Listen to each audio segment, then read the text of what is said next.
Good morning, students.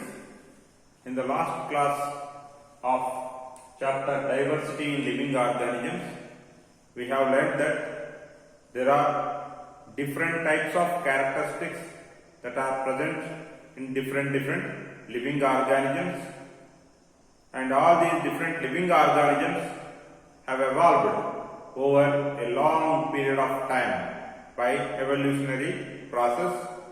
In order to understand the structure and functions of all these different organisms, if we study each and every organism separately, the time that is available with us may not be sufficient.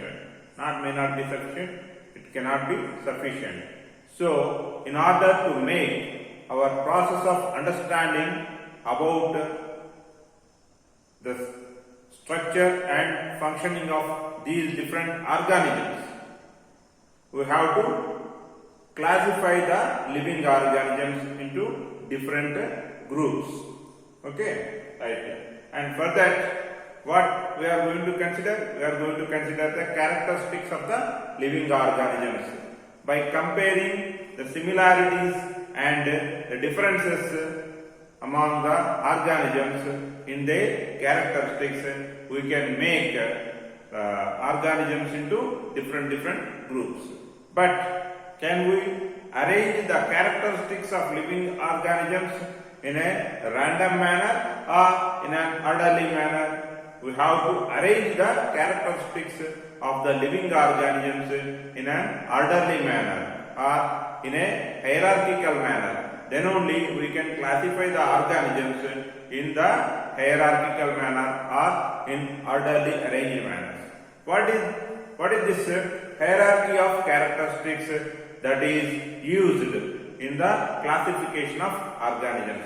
Hierarchy of characteristics refers that placing the most fundamental characteristics on the top and followed by the less important characteristics on the downside of the most fundamental characteristics, so as to make initially the main large broader groups under which we can make the subgroups of the organisms. So the most fundamental characteristics are referred to the characteristics which are independent of any other characteristics. Means these characteristics do not depend on other characteristics, whereas the less important characteristics refers to those characteristics which are dependent on the initial fundamental characteristics. So what are those different characteristics that are used in the classification of organisms? The question can be asked, what are the characteristics that are used in the hierarchy of characteristics of classifying organisms? Let us take. There are totally 5 types of characteristics here. Right. Cell type of the organism, number of cells that make up the body of the organisms, mode of nutrition of the organisms, next level of structural organization in one type of mode of nutrition having organisms, and level of structural organization in another type of mode of nutrition having organisms. So this is not clearly understood. We have to go in detail. Okay. What is this cell type of the organism? Cell type of the organisms is the most fundamental characteristic of all the characteristics that are used in the classification of organisms. So what does it mean by cell type? If you take any living organism, whether it is unicellular or multicellular, whether it is plant or animal or fungus or bacteria, whatever it may be, okay, you will finally land up at the cell. Cell is the most fundamental unit of life. Okay, this cell, is it a prokaryotic type or eukaryotic type? That itself is called cell type. So any living organism, it is made up of either one cell or more than one cell. Whether it is made up of one cell or more than one cell, means many cells, the cells will be of any one particular type, that is prokaryotic type or eukaryotic type. Under prokaryotic type cells having organisms, all organisms are unicellular only, because the prokaryotic cell has got limitations in its structural and functional efficiencies. The prokaryotic cell type has got limitations, means it is not more efficient in terms of function or in terms of having organized structure in it. So that the prokaryotic cells having organisms could not develop into multicellular forms. So all prokaryotic cells having organisms are unicellular organisms only, right? So whereas eukaryotic cells, in which the cellular organization is very well developed and large size cells are there, and compartmentalization is highly demarcated by having membrane bound organelles and defined nucleus.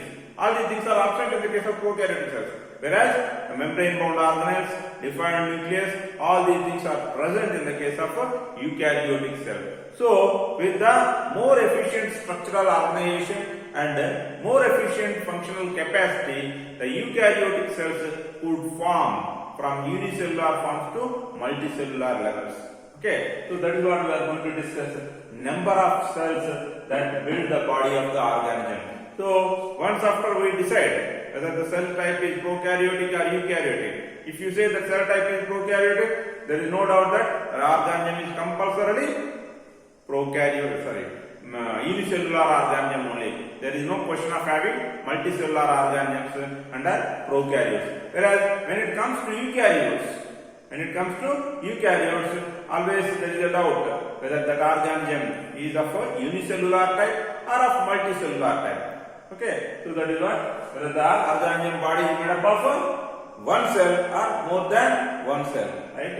And whether the organism is made up of one cell or more than one cell, okay, or whether it is prokaryotic organism or eukaryotic organism. Next level property is mode of nutrition. How the organism is able to synthesize the food, obtain the food by on its own, or is it depending on other organism? Means whether the organism is able to synthesize the food on its own, or it is depending on the other organisms for its food needs. So based on that, we will classify the organisms into autotrophs and heterotrophs. Okay, in multicellular autotrophs, that is plants, and in multicellular heterotrophs, okay, the structural organization is different. So level of structural organization, what level of structural organization is present in the plants? Okay, whether they are of very simple type or of complex type. Okay, all those plant classification, animal classification we will discuss later. Right now, why? There is a question. Why characteristics of body design? Characteristics of body design that are used for classification of plants. Why the characteristics of body design that are used for the classification of plants are different from the characteristics of body design that are used for the classification of animals. Simply to speak, the characteristics of plant classification are different from the characteristics of animal classification. Why the characteristics of plant classification are different from the characteristics of animal classification? Because the body design is different in plants and animals. Why? Plants are autotrophs and animals are heterotrophs. The body design are different based on the mode of nutrition. Based on the mode of nutrition in both plants and animals. In plants, autotrophic mode is present. In animals, heterotrophic mode of nutrition is there. Based on their mode of nutrition, their body design also is different. When the body design is different, obviously the characteristics that are used for the classification of those organisms also are going to be different. Okay, this is how the characteristics of the body design of the plants and the characteristics of the body design of the animals that are used for their classifications are different because their mode of nutrition is different. Here under 7.1 of this chapter, okay, this chapter is 7th chapter. This is the first topic which we have covered. There are some blue colored questions. Let us discuss those questions. Which do you think is more basic characteristic for classifying organisms. So here two characteristics are given. Which do you think is the more basic characteristics for classifying organisms? Is it the place where the organism lives, or is it the kind of the cells that the organism is made up of? Already we have discussed the type of cell or the kind of cells that make up the organism body is the most primary characteristic. Right. Next, what is the primary characteristics on which the first division of organism is made? Same question is repeated. Here options are given. Here only question is asked. Again, the kind of cells that make up the body of the organism. Next, on what basis are plants and animals put into different categories? On what basis the plants and animals are put into different categories? Based on the mode of their nutrition and based on their body design. Different body designs are present in plants and animals because of their different mode of nutrition. Right? Okay. Now here in this question, first question, has been asked why the kind of cells that are made up of is the more basic characteristic. Why not the place where do they live? Why not the place where do they live? Based on the place, the organisms may or may not have the same characteristic. So that cannot be considered as the more basic characteristic for classification of the organisms. Whereas based on the type of the cells, the remaining characteristics are built up. Like if in a prokaryotic cell, you cannot expect a multicellular form because of its poor structural organization or primitive structural organization. Whereas if you take in an aquatic environment, unicellular organisms are present, multicellular organisms are present, okay, and autotrophs are present, heterotrophs are present, different organisms are present. But based on the place, are they going to be same? No, they are all different.